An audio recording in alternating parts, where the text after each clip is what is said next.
What's going on, guys? Mitch from RespectMyRegion.com coming back from the 2022 MJ Biz Con floor. I'm live right here with Chris Chiari of 420 Hotels. How you doing today, Chris? I'm good. Good morning. Thanks for having me. We were just chatting a little bit beforehand about your business model, but for the people out there, I'd love for you to break down what's 420 Hotels, what do you got cooking, man, and what's up with this this property you got in Colorado? I own the 420 Hotels. We are a boutique hotel based in Denver, Colorado, in an old Victorian, beautiful property with curb appeal that has a fortuitous address, 420. It's a property I tried to buy 12 years ago. I've owned it for 4.5. We're a successful operating boutique hotel, but I'm now the first hotel in the country to secure a license to open an on-site, licensed and legal, on-site cannabis hospitality lounge. Man, that is something special. You know, we were chatting about this right before we started. I'm from Seattle, where it's legal to smoke. We don't have lounges. It's not in the even really in the conversation right now. So I was telling you, like, my opinion is like cannabis, the sale of it is legal, the consumption of it's legal, but where you consume is kind of not defined quite yet.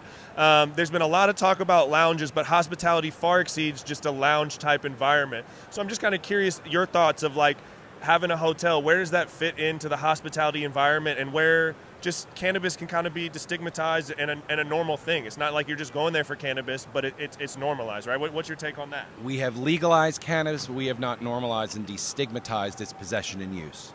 My goal with this business is to bring a predictable or at least understandable, proven business model, and then add something unique. I'm a cannabis consumer. I've been consuming for over 30 years.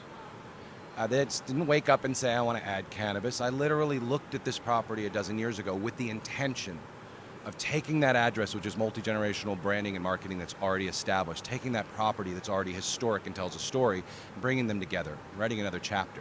But we are almost a decade now into legalization, and we're still having this conversation around what licensed legal use looks like. We're still forcing tourists to sidewalks in cities like Denver, Colorado.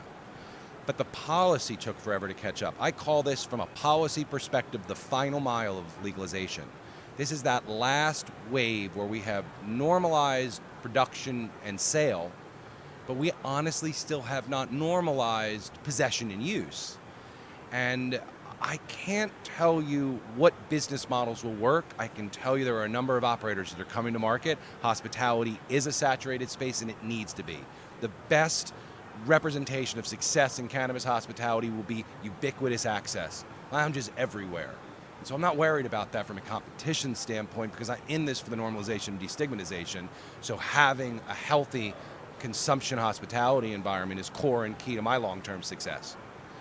But we're only at the beginning of that. I'm sitting here as the first, this deep in. Now, the challenge of owning an asset like real estate in a hotel, the challenge of navigating through what becomes sometimes the complex bureaucracy around unique licensing. It's not always fun being first.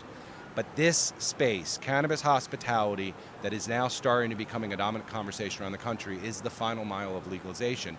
But we are not cannabis friendly. We're one step beyond that.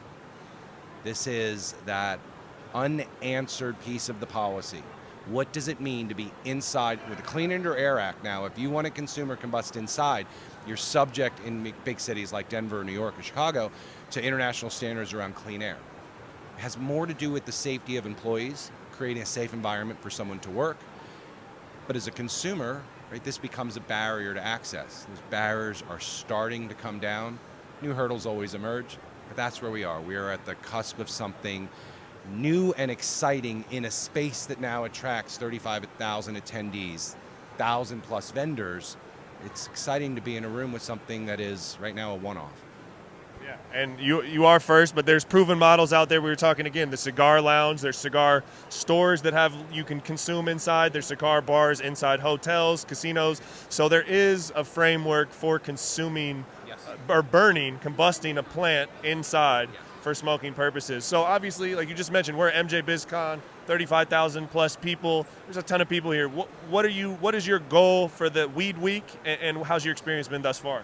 Said I've been a long-time consumer, over 30 years, but I've been badged in the industry, held a red badge in Colorado for now over 7 years. So I'm not new to this space. My last MJ Biz Con was 2016. We were still at the Rio with about 4,000 people. It is significantly larger, without question. But walking through this space, there is a river of familiarity legacy participants that were here long before it was normalized and legalized and licensed, that are here and resilient still in the industry today.